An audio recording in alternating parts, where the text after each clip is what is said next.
to pause Windows update for 7 more days. In Windows 10 Home, open settings, click or tap set menu icon, and then click or tap settings, select updates and security, and then tap Windows update. Tap pause updates for 7 more days. Visit advanced option to change the pause period. This update will resume on 11/3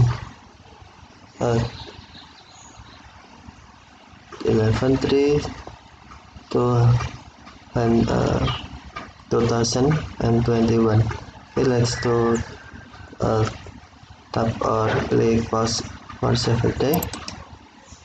Okay, you can see change. Okay, thank you for watching. Have a nice day.